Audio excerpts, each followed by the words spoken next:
warra absoota na keessatti yeroo dheertuu lubbuu isaa kennee egaa akkuma shungoo keessatti atarri tokko dumbichaanne ba'u warra hiree rasaasaa nyaattu jalaa rabbiin baasee jiru keessa nama tokko kanaaf ammas asuma nu keessatti argamee waan jiruuf gara waltajjii abirraa jaallugoomsaa waltajjii teetii waan guyyaa kana irratti mata duree godhattee irratti si afeerre hirmaattota manaatti fi nutillee wajjin sirraa dhageenya waltajjii nu abboomu.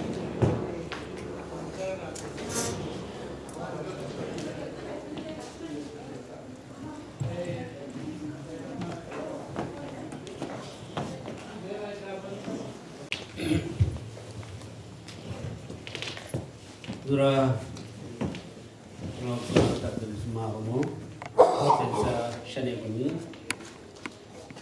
akkasuma miseensota bilisummaa Oromoo deeggartoota fi hawaasa Oromoo asitti argamtan dura oolle ooltanii baga Rabbiin asiin nu ga'ee bara dabres bakkuma tanatti walii yaadanne guyyaan kun guyyaa yaadannoo goototaa jaamiyaa adda bilisummaa Oromoo keessatti kan yaadannoodhaaf eebbifamee miseensa hundaaf dirqamallee ta'ee lafa kaa'amedha. Kanaaf guyyaa kana guyyaa yaadannoo goototaa jennee qabnaa jechuudha. Kanas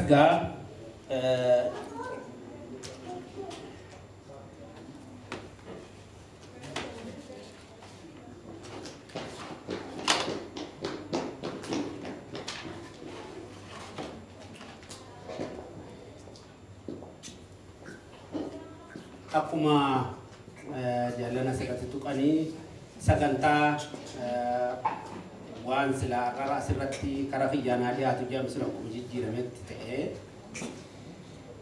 nuti amma wanti guddoon durri guyyaa kana maaliif yaadan kan jiruudha. Guyyaan kun kan yaadatamuuf ummata Oromoo kan gabrummaa jalatti kufuudhaaf mirga ofii ittifachuudhaaf lubbuu qaalii gannaqan kan immoo biyyi isaa ifa sarbamtee gabrummaa jala hin bulu jedhee mata mattattis gamtaanis falmachaa ture. Akkasumatti erga adda bilisummaa Oromoo bu'uureeffame caayaa adda bilisummaa Oromoo jalatti hoogganamee miseensota dhiiga gannaqaa turan isaan kana yaadachuuf guyyaan kun sababeeffachuudhaan guyyaa kanarra kan godhameefis akkuma seenaa keessatti namuutu yaadatamu dhaabota qabsoo bilisummaatiif morman yookaan mirga saba isaaniitiif morman hedduu akka seenarraa baratan keessatti yoon akka Oromootti yookaan akkuma nama abbaa fedhattu akka seenaa lafa kaa'ametti jedhu kan akka bilisummaa Oromoo mudate seenan akkasii kan hin jirre seenaa addaan mudate irraa kaanee guyyaa kanarra godhan seenan addaa kan nuuf inumaatu qabsaawota biyya birootifu seena durummaa qaba jennee ilaallu dhaaba tokko keessatti hoogganni isaa sadarkaa hooggana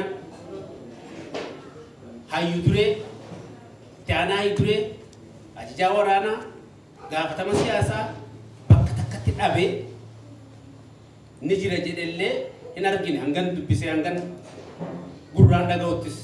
Kanaafuu kun namoonni kun akka tasaa warra sirna jaarmaa waan ta'e hin beekne humna addaatiin yeroo qabamanii isin maali jedhanii gaafatan tarii yoo amantiin isaanii amantiin qoodaman yoommoo naannoodhaan qoodaman yoommoo gosummaan qoodaman keessaa hambaan namni tokko lama hafuun ni mala ta'a.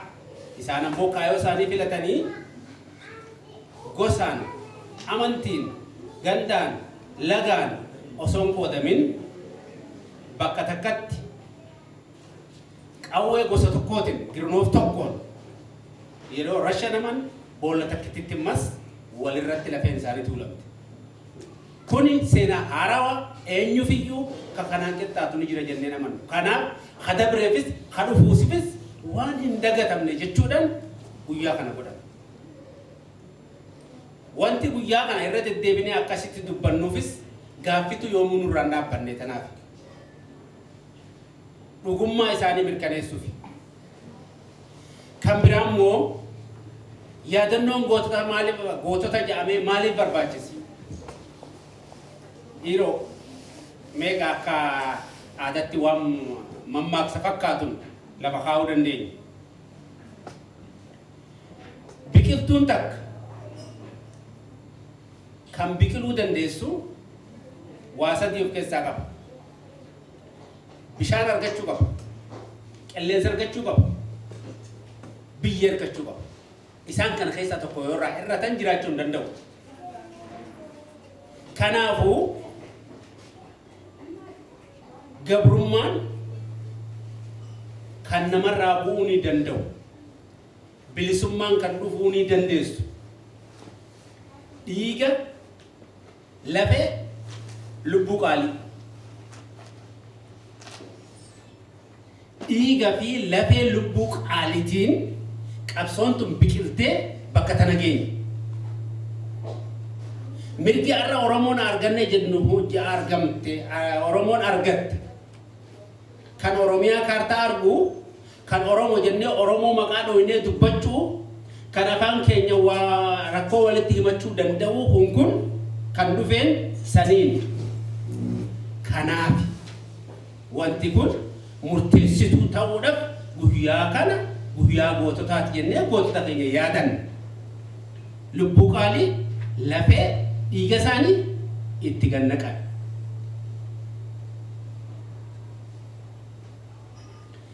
Akkamitti yaadatamu? Isaan kun yeroo dabree keessatti gaafa guyyaan kun haa yaadatamu jedhamee murtaa'e irraa eegalee dirree keessatti uummata keenya keessatti lafa cinaan bilisoomte yeroo itti qabaachaa turres qabna turre akkamitti yaadatamaa ture kan jedhudha. Egaa haa ta'u kan dhageenyii fi kan dhageeffis waboon guyyaa kana kan du'e akka argitee dirqama seenaa raawwate walitti himaa kan hafe irbuusaa haaromsee akeeka isaaniitii fi kaayoo isaan itti du'an san galiin ga'uuf kan irbuu haaromsu guyyaa kana. Lammaffaa immoo guyyaa kanarratti sagantaa yeroo dabre baafatee fi waan hin raawwatamee fi raawwatame wal hubachiisuun kan immoo jara san gaddaaf gammachuunis yaadatu. Gaddi immoo humna isaanii kan irraa hir'ate. Gammachuun isaanii immoo dhiiga isaaniitiin bilisummaan biqilaa jiraachuu akka reefuuf jedhee biqiltuu san argaa jiraachuu isaatiin gammachuudha jennaa jechuudha. Yoo wareegam jaallannu dura dabran wareegamin nuti gammannee maqaa Oromoo kan himachuu hin dandeenyu. Kanaaf ittidha. Kanaaf guyyaan kun guyyaa biqiltuu dhiiga jaallaniitiin argaa jirru kana itti ol qabannuu fi itti isaan san immoo bakka nurraa hir'isan san qabaachuu keenyan yaadannuudha jechuudha. Keessafuu jaallan qabsoo irra qancarte jedhee namuu ibaadu tana haala politikaa kan silaa biyyoota Afrikaa kana keessatti yeroo sanitti dhimma baanitti nuti dhimma bahuudhaaf kan tattaafatamu. Kunis kapitaalismii fi koomunismii jidduutti. Yeroo sanitti immoo yeroo warri duraan adda bilisummaa Oromoo sirna gamtaan bulmaataa hordofu dhiiroo ka'ee wanni sirni nuti duraan hordofnu warra Habashaa harka bu'ee nuti immoo warra kapitaalismii kanarraa bu'aa buufatuuf poolisiin keenya jijjiiramuu qaba. Kan jiru hayyoota argitee yeroo sanitti dhugaan qabsoo Oromoo masakuu danda'an jedhee Oromoon hundi akka argitee of duratti bakka bu'aa waaqaa yookaan waaqa jalatti kan nu waa godhu jennee of duratti ilaalluudha hayyoonni dhabne sun. Maaliif yoo jennee haala politikaa amma jiruu fi haala politikaa fuuldura yeroo dheeraa haga ammatti dalaynee fi kan yeroo sanii keessatti waa buuseessanii haalli sun adeemsi sun yeroo sanitti fooyya'uu qaba jedhamee yeroo tarkaanfii fudhachuudhaaf deemanitti isaan sun bakka takkatti dhabne. Baraaramuu dadhabne ergasii maaliif warri isaanirraa hafee bakka isaanii nuu bu'ee mataa walitti nu qabuu hin dandeenye. Sana booda immoo yeroo hedduu ofirratti abdii dhabuu walirratti abdii dhabuu biqilaadhaa gannutti bu'ee jechuudha. Feetanii jibbitanii jaalattanii nuti erga hooggana yeroo sanitti bakka takkatti hooggana san dhabnee booda hooggana akkasii hin arganne hagammaatu. Osoo jarri sun yeroo san hireen akkasii mudattee kufuu baatee qabsoon teenya haala har'a keessa jirtu keessa akka hin jirre osoo wanni feete kara feete nu mudattee akka kana keessa hin jirre dhibbaa dhibbatti warri jara san beekuu fi wajjin daleenye amannaa jechuudha. Haa ta'u yaadannoo goototaa kana yoo yaadannu gaafasitti akkamitti kabajamuu ture yoo jedhamu onneedhaan geerarsaa fi dhaadannoodhaan akeeka isaanii bakka hin geenye jechuudhaan kan tos irraa tarkaanfataa kan rasaasni nu duratti dhawee hogga fuudhuu dadhabe namni hicittii keessaa diinni kan fuudhanne silaa baasuu dadhabne awwaallachuullee biyyarra deebisuu hin dandeenyu jennee lubbuu baasaadha yeroo bira dabramutti lubbuu jirtu farra wal finnaa jechuudha. Wal nyaanna immoo garagalle. Kanaaf akkaataan nuti sirna kanatti kabajaa turre miseensonni hamilee akkasiiti. Deeggartoonni hamileedhaan uummanni keenya ilbeedhaan ayyaaneffataa yaadataa ilboo haaromsaa turesi hanga har'aatti illee jira. Kana keessatti immoo yeroo booddeen kanaa kana hin dhaga'u guyyaan kun ni waaqeffattanii amantii godhattanii gareen jettu kanneen maqaa amantiitiin deemanaa ta'e kanneen ammoo dhaaba kana akka hooggana jaarmee kana akka garee tokkotti ilaalan yeroo itti wal gaafatanii fi yeroo gaaffii akkasii dhiyeessan hin dhaga'a. Inni kun immoo kan nu diiguudhaaf ta'e malee kan Oromoof bu'aa buusuudhaaf dubbatamu tokkollee hin qabu jechuudha. Diina jabeessuudhaaf malee. Kaani meegaa jaallan qaqqaalii hayyoota jayinoota hedduu itti dhabne yeroo dheeraa keessa. Amma immoo maal dhabaa jirra akkasuma dura waan dhabutti jirru tuttuquun dirqama jechuudha wanni kana jechuu barbaadeef.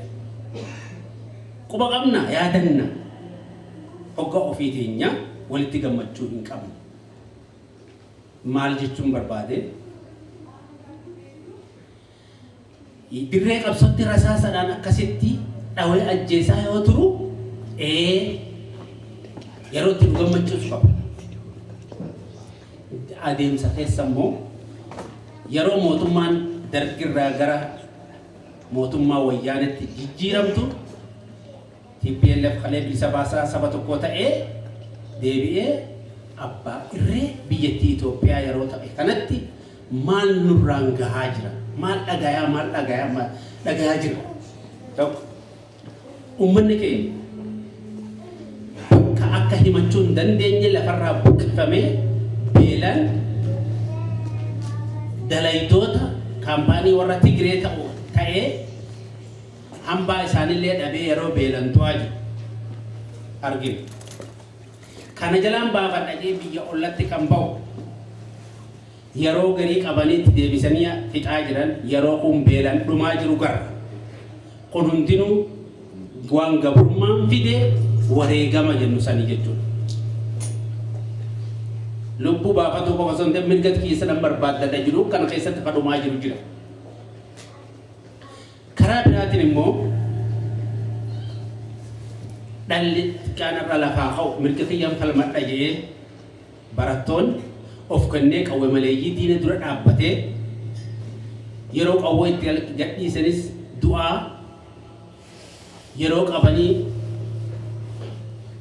ulee gaggabaabtuun poolisni mataa caccabaan buqurtuun kuunis dhagaatti darbataa yeroo dhumaa jirutti yeroo gaaffii oowisaa jiru wareegamni dachaan kafalamaa yeroo jirru keessa jirra. Karaa dhibiin immoo yeroo itti uumama summii nutti godhanii bishaanummaan laga keenya nama keenya fixaa jiru keessa jirra jechuudha. Lafarraa nu balleessuuf biyya dhablee biyya ta'uu godhatanii nama sirraa xiqqeessanii ofii abbaatti ta'uudhaaf yeroo kana keessa jirrutti Oromoon waa baranne waa hubanne gaaffii saba kanaa gaaffii gabrummaa mirga Oromummaa gaafanna warri jiru maal godhaa jira kan jiru of agamaaggamu hundinuu of barbaadaa jira malee rakkoon Oromoon rakkattee mirga rakkoo barbaannaa kan jechaa jiru xiqqaa. Of kam anaatu si caala anaatu sirra beeka naati si beeka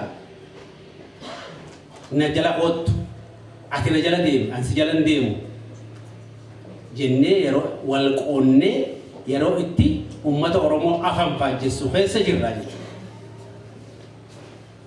Tolega qabsoon Oromoo haala akkasii kanatti dhala Oromoo ilma Oromoo sabboonaa ofiin jiru ani biyyattii saba kiyyaa fi yaada ofiin jiru maaltu nurraa eegamaarra maal godhu qabu isinitti hin dheerawu akka duritti illee haasawaan guddadha. Maaliif yeroo haasofne ofuma argitee harka ol dho'isuuf nu bira kute yeroo itti nuti narra waliin teenyu garaa waliin hin jirre bira jirraa jechuudha. Waliin teenya malee garaa waliin hin jiru harka hedduu. Kun immoo eessa nu geessa? Maaliif akkasitti yaadna? Maaliif wal cakkuu yaadna? Maaliif wal xireeffanna? Diina gabbisuu malee akka nuti ofiin gabbanne of maa wallaala? Harka wal qabachuu maaltu nu hanqisa? Jaallan hin beeku. Ani yeroo hedduu irbuudha cabsinee kan jiru qabu. Warri nu goofu nu duraatis ta'e ammallee cabsaa jira. Waa waliin kakanne, waa waliin irbuu seenne cabsinaa jechuudha. Yoo feene immoo Oromummaa keenyan kan wal abdannee waliin jirre jennu yeroo adda baanetti walitti qubalaannee wal abaaruun irbuu cabsu. Yeroo wal dura jiru ifa walitti himuu dadhabne. Kanaafuu har'a bakka hedduu jirra jaallan. Diinaf nuti dalagaa jira. Diina mootummaa harkaa qabuuf miti warra diinummaa kalee mootummaa ofii nurratti deebisuuf dalaguu deemus nu wajjin dhaabbachaa jira. Karaa biraatiin immoo warra immoo amantiin ta'abbaati jedhama. Numaa kana immoo qabsoo amantiitti wal galchuu barbaannutu jira. Si kanaafuu nuti dhalli Oromoo gaafa qoqqoodamaa kanaatiin deemne maal irra geenye saniifoo falli keenya maali an kana jee odon falla maqaan dhoyni bira gotu akkanam tokkotti ninja fudhatu dhabee abbaan hiikaa sila akka reefu jedhe osoo waliin jirru wal shakkinu sanitti hiikkatus akkuma abbaan barbaade nama tokkootu dabalee jennaani mammaaksa waa isinii bita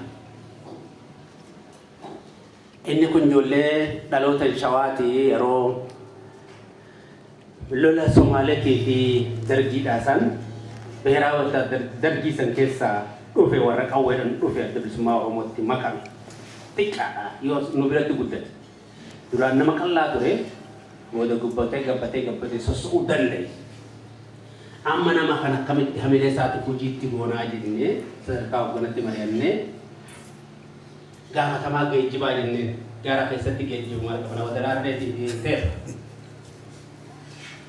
isuma sanuu qabaatee boqqolloodhaan fe'atuun nuuf geejjiba makiinaa guddoo amma namni magaalaa wasan nuuf caalaa jechuudha wadalloonni keenya sun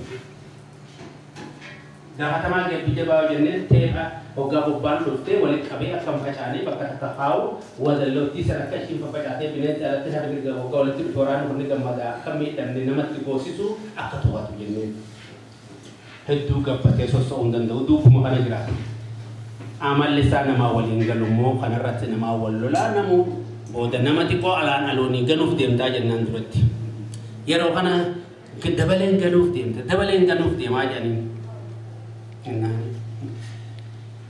yeroo amma akkasitti humni wal ga'u lafaa ka'e dubbii tana dhaga'ee dhagaa jennu hundi keechanu mataa kaasee hanga miiqatti hoggana keenyaa fi hanga miseensa keenyatti ani hunda keessan isinin geggeecha malee ani hin ganuu nan eeginaa jedhu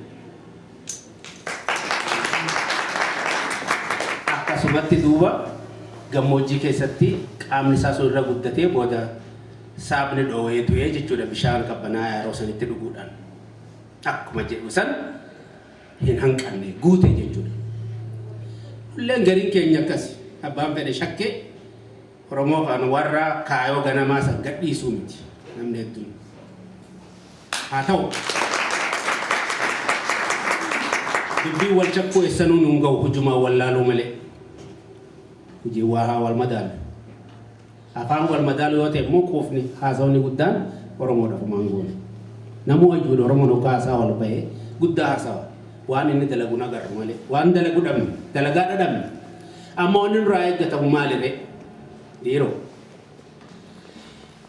galaanni dhufaa dabraa hedduun keessa dabre ammallee galaanni jira ni dhufaa hagamtu jala bayaa qofa yaani galaanni kun waan nuu fidamoo waan nutti fida kan jiru kanaafuu har'a maaltu nurraa eeggama mee isiniin as dhuftan kun har'a guyyaan hawaasaati jedhama garuu waluma keessa jira ilmaan Oromoo namni laalaa sabni isaa itti dhaga'amtu namni laalaan saba isaa itti dhaga'amtu namatti qubalaatuu dhiifnee ofii qubalaannee har'as wanni nurraa eeggamu tokkos taatu lamas taatu kanurraa fi yoo jiraatu ofitti dabaluuf tattaafannee dhaaba kana bakka jirru nuti ka biyya alaa kana jirru ofumaaf waliin lallabnu wanni nuti buufnu yoo callaa waa xiqqoo qabaanne waan ji'atti nu gaafatamu xiqqoo sanachi kaa'udha kun waan guddaa sanitti hin ta'in kana silaayu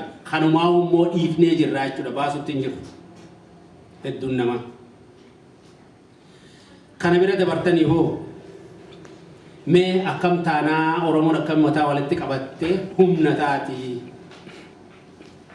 akka kana wanni nurraa eeggamu warri alla kana jiru walla ga'uuf humna walii ta'u yoo ol fagaanne ammoo kan murteessu isa nuti argitee tuffannu qabiyyaa san qabsoo Oromoodha akkaataatti deemus ta'e achi keessatti waa dhalatus ta'e isa kan murteessu haalli nuti afaan qawweetiin biyya teenyatti finnu dhiibbaa irratti hin goona malee hin jiru fincilaan fiduu teenya fincila ummataa diddaa mootummaa kana ummanni didu yookaan ka isa wajjin jiru didu gaafa chaartarii dargiin kutee nuti xarafa jirra Oromiyaa humni duuba humna ta'ee mootummaa Tigree san warri dhihaa qopheessee fidisanii qixxaate ummata keenya jechuudha. Qabsoo ummanni qawwee ummanni keenya harkaa qabu humna ta'a. Arrallee humna hin qabnu ofiin jechuu hin dandeenyu ni qabna ofiin tuffannu. Garuu wanneen an jibbu wanneen an dhaga'ullee dadhabe Oromoo of hamattu Oromoo nuti la faayidaa hin qabnu nuti qonni Tigreen jabaatte homaa biyyarraa nama buqqifte bakki qubatan biyyarrattu hin jirtu gaafuu mirgaatu akkamitti gaafanna mirguma sanuu akkamiin nu dhufa warra jiru. Rabbii nuti uumaadha kan uume isaanis uume nus uume gaafa lafa nu uume uumama sanirratti akka nama ta'an nu uume. Nuti ni sababan itti jirra dhumaatis jirra hidhamaatis jirra jechamaatis jirra. Kan nu sirreessu waaqa dukkanaa fi ifa tolchee jechuudha. Kanarra kanaafuun ofirratti waan abdii qabnu hin qabnu humna ni qabna garuu humni keenya qoqqoodamtee waan jirtuuf qoqqoodama san jalaa akkuma hin baasu. Kun ofiidoo jennee wayyaanee jala oolaa. Garin keenyallee ammallee ka'eetu kanuma maqaa baa'ootiin jiruu kunoo warra Amaaraa wajjin horii wa'ee galee kan biraatis karaa biraatiin yoo dhalates nuti immoo maqaa Oromootiin dhaaba walaboo ta'een ka jijjiiranii fi nutillee akkamiin wallaanne abbaan feegachiin fiigus warra baaruu dhiifne isaanis kachiin dalagan haa dalagan wooma dalagaa haa jennuuni. Nuti hoo ofiifis waan dandeenyu haa dalaynu. Tadalagu dandeenyu tanan siin jeemee busii buufnee hanga dandeenyu yaadan haa wal kabajnu ulfinaa walii kenninu akka dhala namatti Oromoo jennee Oromummaadhaan ulfinaa walii kenninu wal abaaru haa dhiifnu wal tuffachuu haa dhiifnu eenyuun caalu eenyurra uumadhaan karabbiin beekumsaan lafa kaa'ee hin jiru namuu ifa dhalatee wayis barata. Kanaafuu kabajaa namummaa dura walii keenyaa kennine Jarmas taate jarmasni atis karaa santu na baasee deemu atis deemu nuti akkanatti deemu jennee ofii wajjin jirru kun immoo walgaatu haa dhiifnu malee walgaatu fi wal shakku haa achi bahee waan nuti shakkinuun achi bahee gaafa inni bahee san maqaa isa dhoofne hanga namni sun nu wajjin jirti waan wal garaa wal ammeessuudhaaf walirratti dhiibbaa goonuuf jiraachuun qabu kuni kan nu baasu ammatti hojii. Hojiin amma jirtus kana lama qof nuti warri ala jiru wanna ajaa'ibaan jiru amma siqaanii dirree nu keessa haideen hoo jenneen ka deemu dardarri reebuti qalleen ka jiru irratti fakkaatu sadarkaa sanuun geenyu immoo mi achi asitti waan nurra jiru gochuudhaaf of kennaa jirraa kan jedhudha. Kanaafuu ani hunoo qabxii lamaan tanan qaba wanni ni goona jennu ta duraatii namooma walii beeynee nuti uuma walqixaa namu beekumsa uuma irratti kennee xiqqaa haa qabaatu guddaa haa taatu ni qaba beekumsa walii haa qoonnu. Lammaffaa kabajaa waliif haa kenninu. Oromoon warra jaarmaan nurraa achi bahee yoo jiraate akka Oromootti haa kabajaa kenninuufi ofii teenyaa wal haa qabannu. Hangi walitti hafes immoo wal takkuu dhiisee waliin haa tarkaanfatu. Namni tokko hanga hojii achi bahutti kana kan inni isiniin jiru kanarratti haa jabaannu galatooma.